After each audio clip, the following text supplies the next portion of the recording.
Three in a row for the Sacramento Kings, and 3-1 since Doug Christie has taken charge of this team. And this was a super impressive win against the Memphis Grizzlies because they win a close game. Like that's the main thing for me. The Kings, they win a close game. They lost last time they played against the Grizzlies in a close game that they kind of threw away. They've lost a million close games this season. So just to win a close game at home feels really good. And it does feel like the energy is different. And that was kind of what you hoped when Doug Christie comes in and takes charge, is that new coach buff, the honeymoon period, him coming in being a vibes guy. And that's the thing, like we don't know how much of an X's and O's guy Doug Christie is at this point.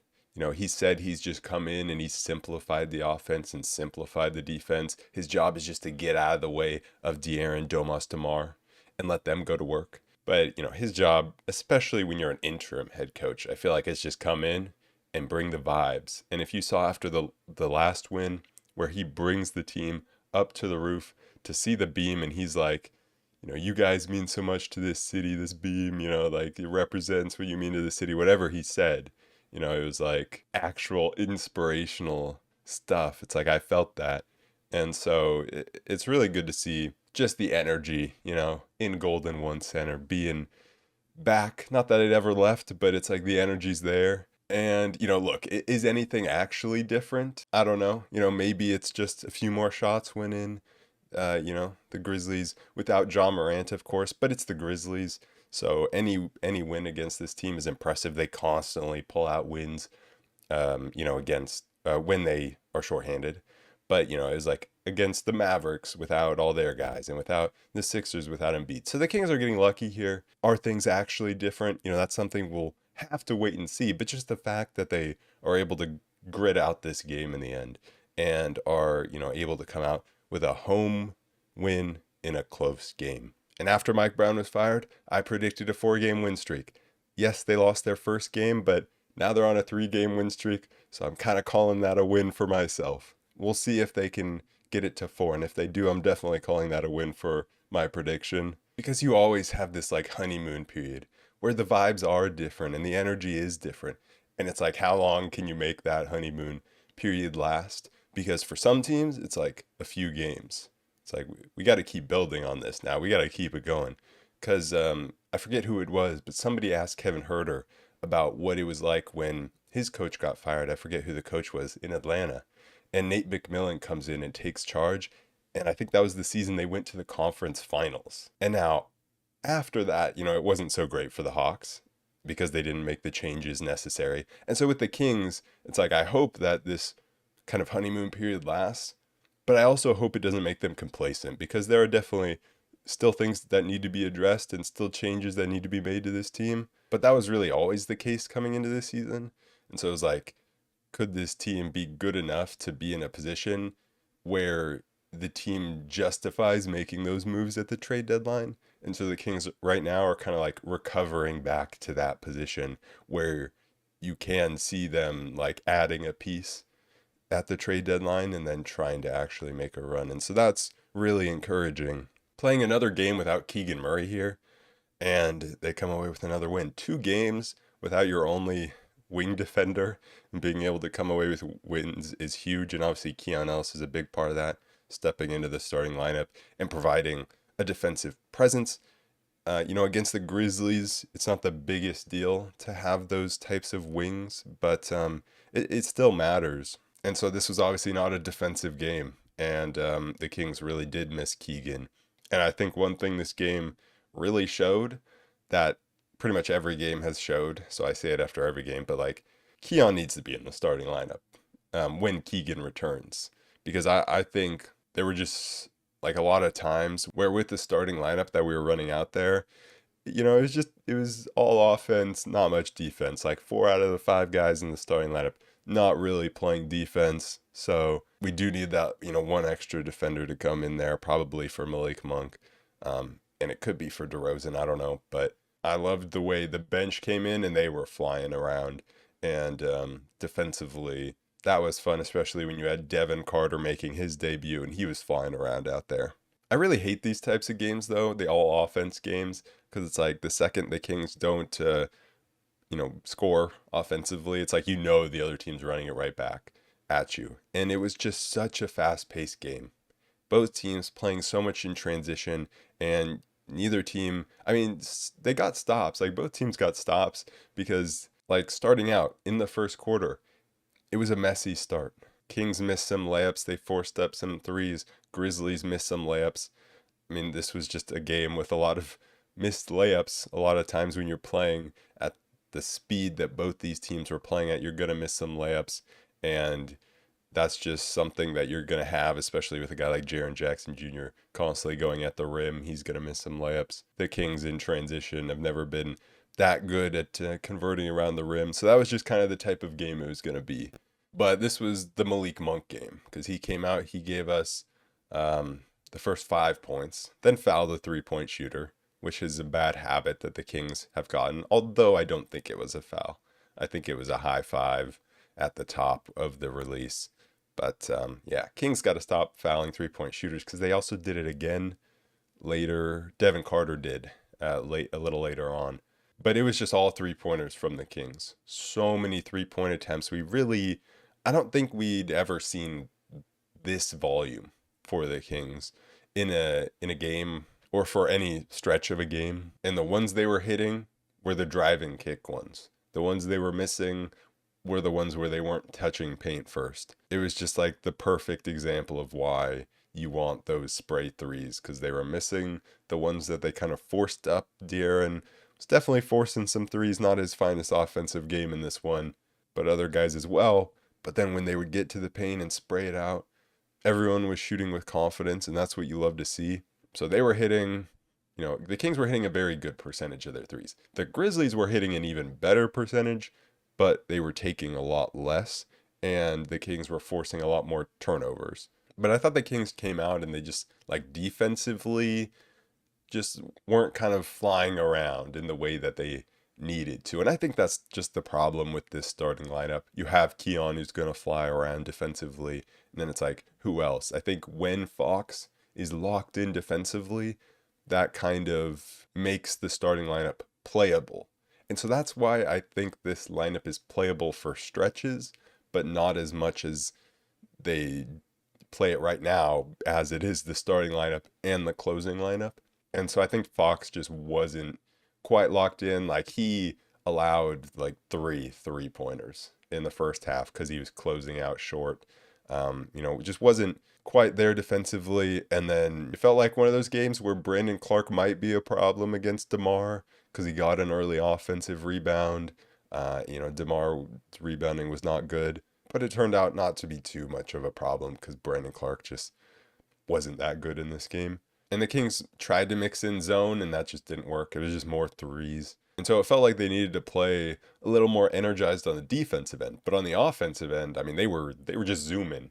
And I thought Malik was the biggest part of them coming out with so much pace. He was playing so fast. But then, of course, others were contributing as well. Like DeMar was getting the ball out quick. Sabonis was as well. And Keon is kind of always a big part of playing fast because he's the one who generates a lot of the turnovers.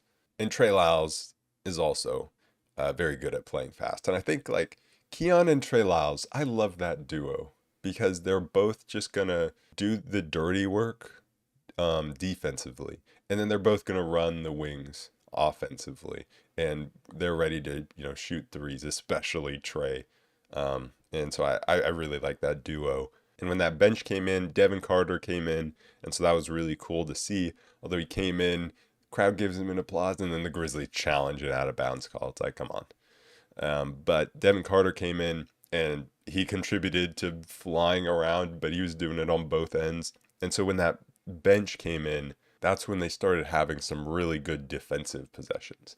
There was one specific defensive possession where just the rotations, I mean, they weren't like picture perfect rotations, but it was just effort. It was just everyone constantly running the shooter off the 3-point line, and it ended up in a turnover that led to a Kings bucket on the other end. And Devin Carter was a big part of that.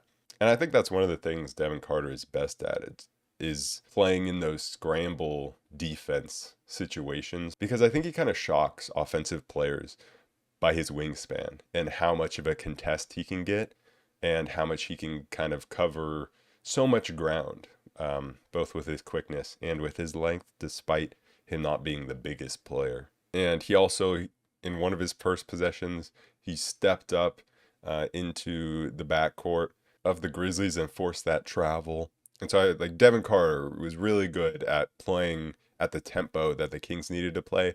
Although, like, at some points it felt like it was a little too fast, and I feel like that was kind of to be expected for a guy making his NBA debut, coming out and just being a little too amped offensively. Although it didn't lead to anything too bad, but there's that one play where he's like stumbling and losing the ball and spinning, but then he gets it to Trey Lyles and Trey hits the three.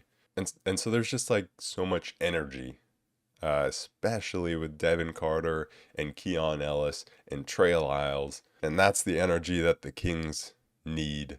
And you had Fox getting that steal in the last possession and barely getting it off his fingertips for the layup. And the Kings have a 46-point first quarter. The point where things kind of slowed down a bit for the Kings was when they had Kevin Huerter and Alex Len in there. Those are two guys that I just don't need to be in this rotation, and I understand why they are right now, because it's like, who else are you going to go to? Alex Len maybe less so. I definitely didn't need to see Alex Len in this game. You have Trey Lyles playing 22 minutes and going perfect from the field. He could have played more. He could have played at the 5. But they probably weren't ready to give Devin Carter too many minutes. But when Keegan gets back, like, I don't need any Kevin Huerter minutes. I don't need any Alex Len minutes either. Because it's not like it was all bad. There were some plays. Huerter missed some or forced some misses on defense, on layups. Len blocked some shots and he broke up some plays in the middle of the defense. Like, he definitely made an impact defensively. But I think both those guys slowed down the Kings offense. And with Kevin Huerter especially, that's just like not something you would really expect from him, but he does slow down the offense. And it's because of his lack of confidence, I think. Not shooting threes when maybe he should, or pump faking and being indecisive. He is one of the worst at catching the ball on the wing, and having another king in the corner and then like pump faking and faking a pass and then trying to force the pass through and it gets like knocked away by one defender that's trying to guard both players. That happens so much with Kevin Huerter. And Huerter was just getting killed defensively. And Alex Len was also getting cooked a little bit by Jaren in isolation. So that's definitely when things slowed down a bit for the Kings. But they kept a lead because it's not like, I've seen worse games from both of those guys. They had positive contributions. And so, it was okay. Like, we got through those minutes. And if we had lost this game, it wasn't going to be because of either of those guys, because they only played a combined 24 minutes. Like, they did enough to be like, okay, that was okay. But I don't think that those guys are really part of the rotation going forward. Those lineups had some good moments. You had like Devin Carter pulling down some pretty crazy rebounds. His wingspan makes his rebounds look crazy with his height. And he pushed the ball all the way down the court, dropped off to Len, who dunked the ball. You also had Trey Lyles falling down in the backcourt and then sprinting, back up the floor and just immediately catching it and firing from the wing. He had so much momentum going towards the rim, but he just fired it anyways, and he couldn't miss. 4 for 4 from 3. I think all of it was in that first half. And so then there was a timeout where the Kings were up 11 and you got Monk, DeMar, and Sabonis back in the game. So like I said, like that lineup was okay, but I just definitely didn't love what I was seeing from Huerter and Len. The Kings kind of struggled to figure out how to guard Jaren. He just kept spinning. And also just around the screens, they were having trouble navigating that and slowing him down. And so there were a few possessions in a row where Jaren was causing problems. And then they finally figured out his spin move a little bit and started sitting on it, forced a couple turnovers. There was also a moment where Keon, he just asked for a screen, told Domas exactly where to go with Edey guarding Domas. He's like, I want to put Edie in the action, and Keon just takes the screen, takes his time, and puts up a floater over Edie and scored. And that was a really cool moment from Keon, because it's like he identified, okay, Zach Edey's the weakness in this defense right now, so let's put him in the action and just slow it down and hit a floater. Like, that was a cool moment from Keon. And then the entire starting unit got back in. And I just think like the energy defensively dropped off a little bit. And I get you're probably not going to maintain the kind of frenetic pace that was happening earlier. But I just think that's where I see the problem with that starting unit. Because it's like they come out and they were scored, and Monk was pushing the pace offensively. But just everyone was kind of getting killed defensively. It wasn't a good defensive game from Domas against JJJ. Definitely wasn't a good defensive game for DeMar. It wasn't the worst for Monk, but it still wasn't good. And then Fox was horrible in the first half. So despite a super hot shooting first half where Trey Lyles is going 4 for 4 and Domas hit 2 threes and, Keon hit a couple, DeMar was hitting, Monk was hitting his shots. It's like the only guy that wasn't producing was Fox, and yet we're only up 6 at halftime.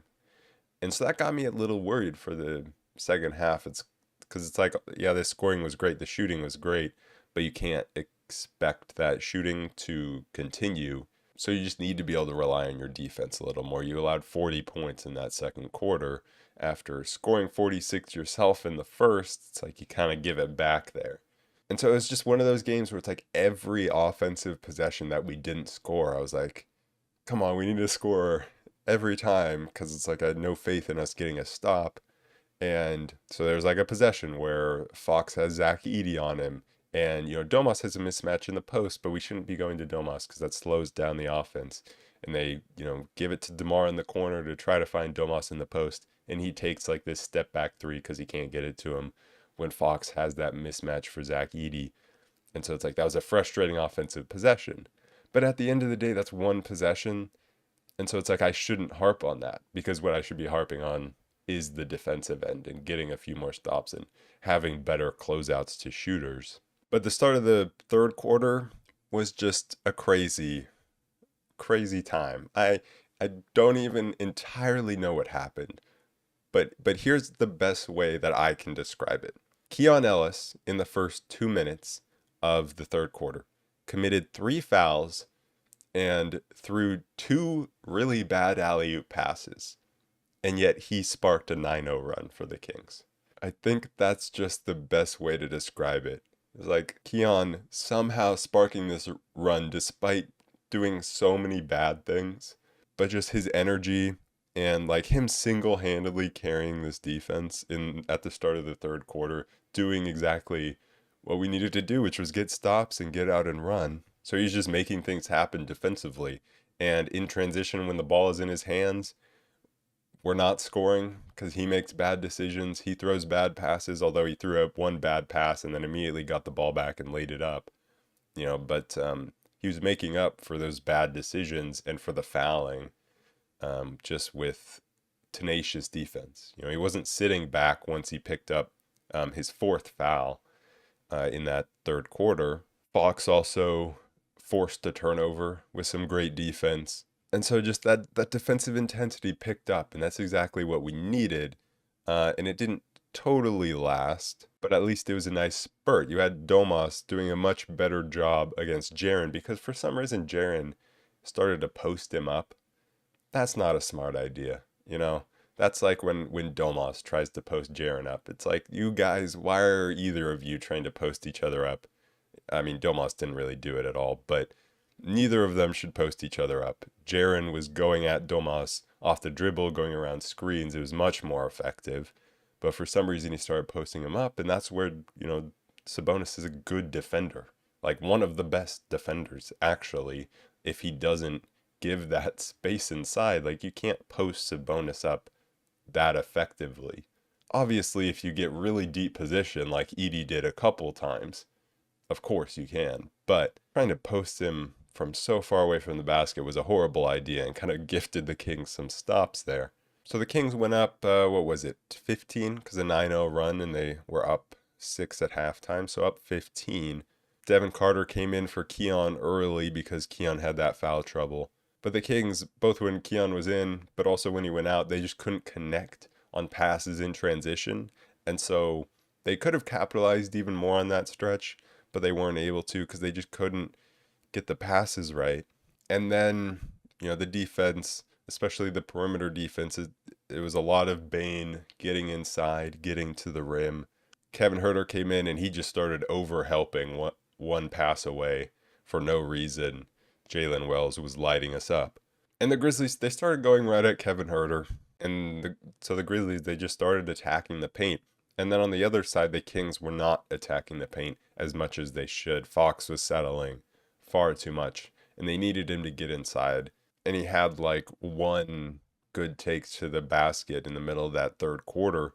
And DeMar also had like one good take, but they just needed more inside. Fox's shot was not falling at all.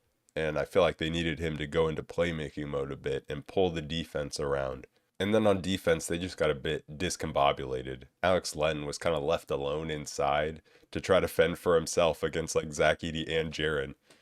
Nobody was helping him inside at all. And they started getting some offensive rebounds. They got 14 in the game. They started getting to the free throw line. They attempted 36 free throws to the Kings 23, and they were just attacking more. And so the Kings just really needed Fox to like get it going and get going inside. And so at the start of the fourth quarter, Doug Christie knew that, so he draws up a play to get Fox going to the basket as the very first play of the fourth quarter, and Fox draws two, and he just throws up a bad shot, kind of trying to draw a foul.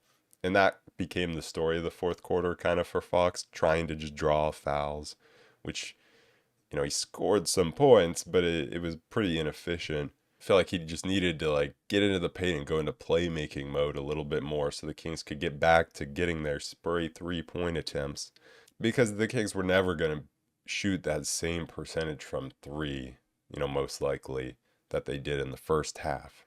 And this is what I talk about when everyone talks about, Fox getting angry. You don't want him angry. And it's like, yes, sometimes that's true, but other times you get this where he just kind of gets pissed at the refs and then just kind of only tries to draw fouls inside. And it's a little frustrating to watch. Like, that's my least favorite type of offense to watch, when guys just go inside only looking for the foul call. And the fourth quarter did become a lot about the refs on both sides. It was a lot. It became very chippy. And Fox got a flagrant foul for hitting Scottie Pippen in the head. And, that was the right call. But for some reason, DeMar just became, a volume 3-point shooter. I loved it. He's not always going to shoot the best percentage, but when he has those catch and shoot in the corners, like, he shoots a good percentage on those. And I liked the attempts he was taking. Like, I wouldn't mind more corner catch and shoot 3-point attempts. The way he was doing it with no hesitation. That's what I really liked. And he ended up going 4 for 7 from 3 on the game. Almost all of them in the corner. I think maybe one wasn't. And that just opened the Kings offense up so much when he is confidently shooting them with no hesitation. Then Keon started to create another mini run on his own. And that's the most fun thing about Keon. He just creates these mini runs because he got that crazy, chase down.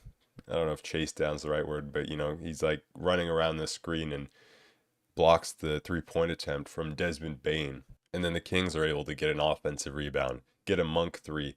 And then Keon, he forces a moving screen on Jaren, which was Jaren's 4th foul, because Jaren also picked up a loose ball foul on Sabonis trying to rebound. And so Triple J had 4 fouls. He came into the second half with 0 fouls, but he is one of the most foul-prone players in the league. Then Zach Edey hit Sabonis in the face, and I'm like, so you review the Fox one, but not the Sabonis one. It's like, come on. But the Grizzlies, they were really killing us with the drive and kick 3-point shots. They were drawing the defense in just too easily, Yeah, even when the Kings kind of contained it, they were just driving kind of horizontally across to the free throw line, and the Kings got caught, ball watching or helping in too much. And so the Grizzly would kind of be driving across the court horizontally towards a shooter on the wing who then would either cut left or right, and the defender on the wing would get caught ball watching and just not be able to catch up with the player on the wing. That happened multiple times. And with Fox not really having it going, it became, it was kind of down to Malik and DeMar to really run the offense and get good offense. And that's exactly what they did, because the Kings started getting some driving kicks of their own to Malik, to DeMar. Monk had that amazing coast-to-coast finish. Then they got a little lucky because you had DeMar on Jaren in the post, and then Malik was like kind of half helping, but not totally. And Desmond Bane got away for an open three, but he stepped out. I'm not even sure he stepped out. His foot might have just been over the line there. We might have gotten a bit lucky there. I mean, either way, we got lucky, but I don't even know if it was the right call. But Monk, he started searching for that Zach Edey mismatch. I was super surprised when the Grizzlies went with Zach Edey, because Edey had a bad game. I was really surprised. He started making a couple hook shots when he got some space down low, but overall, his finishing around the rim was bad, and the Kings were just going at him on the other end, and Monk it was barbecue chicken, step back three. Then Fox finally hit an open corner three. We needed that. We just needed him to hit one. And he hit one. He went 1 for 8. DeMar drew that fifth foul, which was huge on Jaren, shooting a 3 and then went on to miss 2 free throws, which isn't great. But drawing that foul was huge. He hit another midi. And the Kings got a few stops down the stretch, which was nice. I mean, Jaren threw that prayer up that went in. That's kind of just tough. But after that, the Kings got stops. Fox, got fouled, the flagrant on Jaren that fouled him out. I can't believe Jaren was arguing that. Like arguing as if Fox off arm hitting him in the face was going to be anything. It's like, what are you talking about? Fox's play was completely normal. And the ref said that in his explanation. It's like, you're the one coming in undercutting a guy who's in the air, not playing the ball at all. Jaren straight just putting his body into Fox's body, not attempting for the ball, and fouling out in the process. And Fox hit both free throws. DeMar put J Huff on a poster, and we got out of there with the win comfortably in the end, so comfortably that we could even turn the ball over on the last possession and it be okay. This was just the type of game that Kings need to win, where you're at home and the energy is just there. The place is bumping, and you need to be able to finish out games like this. And obviously not a good defensive showing, but when you're without Keegan, it's like, yeah, I mean, it makes sense. And that's the biggest flaw with this team, and we all know that, and we've all talked about that forever. This team doesn't have any depth at the wing position. But I really do hope that Keon stays in the starting lineup. I don't think he will. But I just think it makes too much sense to have him in that starting lineup. And so you have a starting lineup of Fox, Keon, Keegan, DeMar, Sabonis, and then you have a bench of Monk, Devin Carter, Trey Lyles as your 3 guys. And then when you need another guy, depending on what you need, you can go to a Kevin Huerter or an Alex Len or an Isaac Jones, a Drake Crowder, like whoever, but I think it makes sense as a solid 8-man if you're starting Keon Ellis. And I think it just balances the lineup so much better. And I think that's one of the benefits to Devin Carter even being here. And I thought he played really well despite having 0 points, where he can be the Keon Ellis off the bench. And that's a like-for-like sub that the Kings can always make. And I think what that 8-man rotation allows you to do, it allows you to always have quick defensive guards on the floor.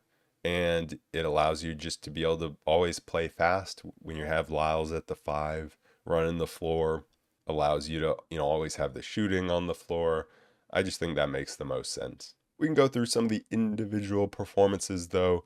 Sabonis, 38 minutes, 6 for 11 from the field, 3 for 6 from 3. He was just chucking them up early. It was kind of funny watching Sabonis and Jaren go at each other because neither of them wanted to guard the other at the 3-point line. And Domas got the better of him from there.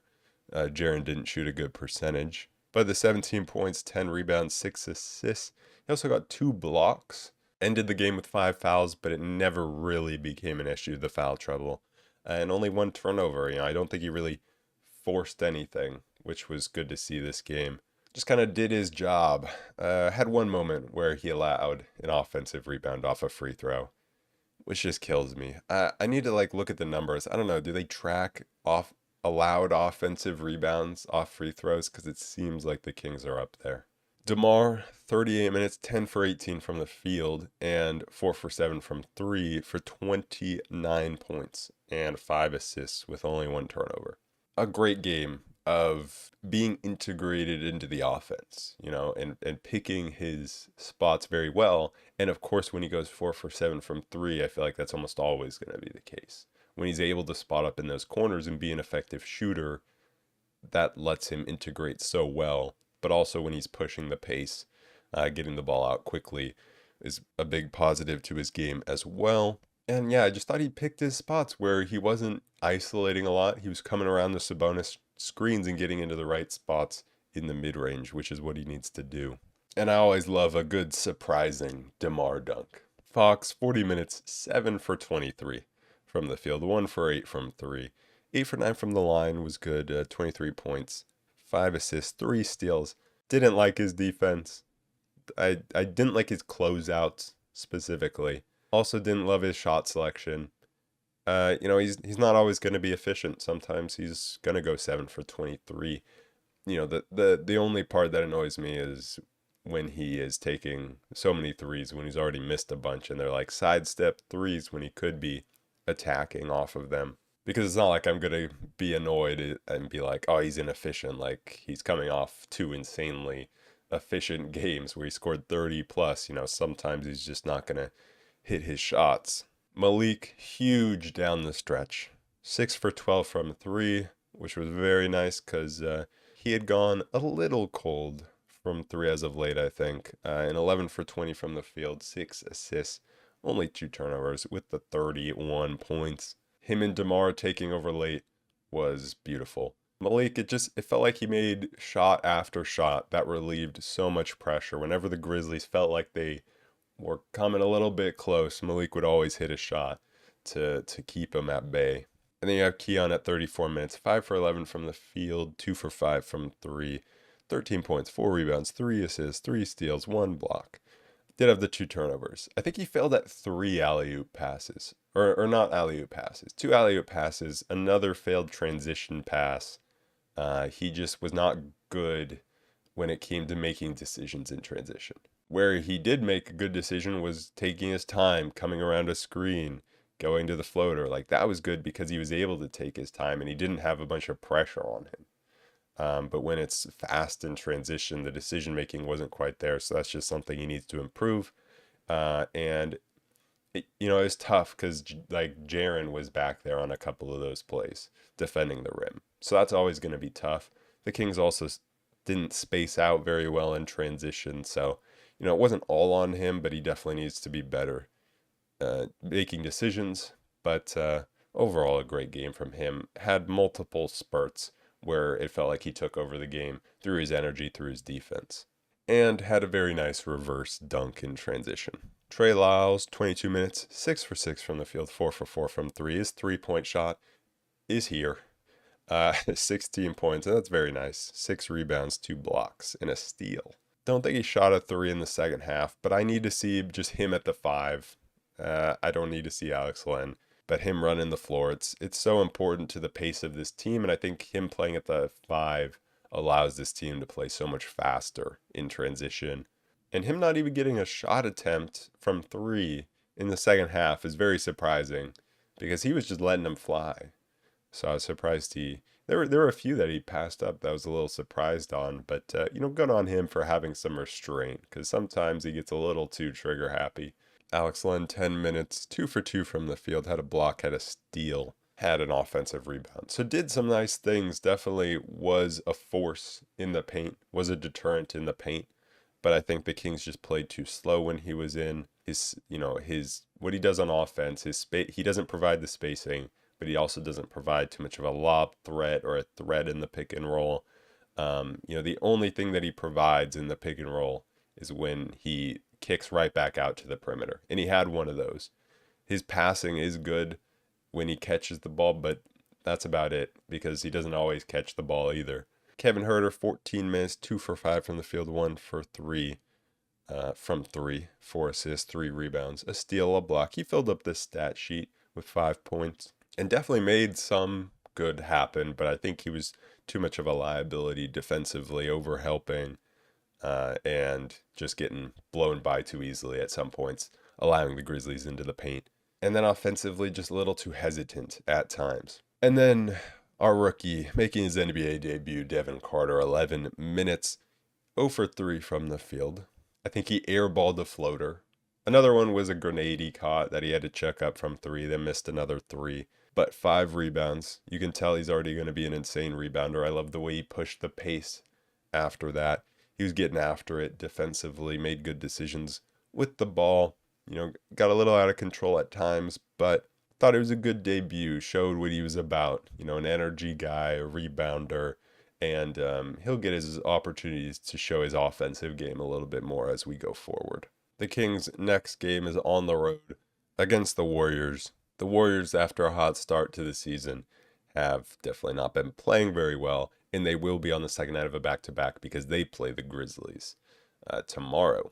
Hopefully Keegan is back for this game, and I'm excited to see that Keon and Devin Carter get their cracks at guarding Steph Curry. That'll be very interesting. Another goal in this game, don't let Buddy Hield get going. The Warriors, they've gone through the cycle of acting like their system, it's perfect, so much freedom, but he's never had this before. And then now he's, awful. The Buddy Hield cycle never fails. Never. And it was one of the things I looked forward to most coming into this season, and it delivered watching Warriors fans react. But don't let Buddy Hield get going. That's my number one key to this game. Not just because it's going to help us win, but just because I don't want him to get going. But also, if Keegan's back, and that's an if, but if he's back, I'm going to be super interested in the rotations. Who gets the boot? Does Devin Carter get less minutes? I hope not. Or is it Kevin Huerter? Is it Alex Len? I feel like this is probably a game where you don't see Alex Len, I would assume, but we'll see. Anyways, that is it for this episode of the Roll Report. Shout out, as always, to the members of this channel for the support, and I will see you guys in the next one. Peace.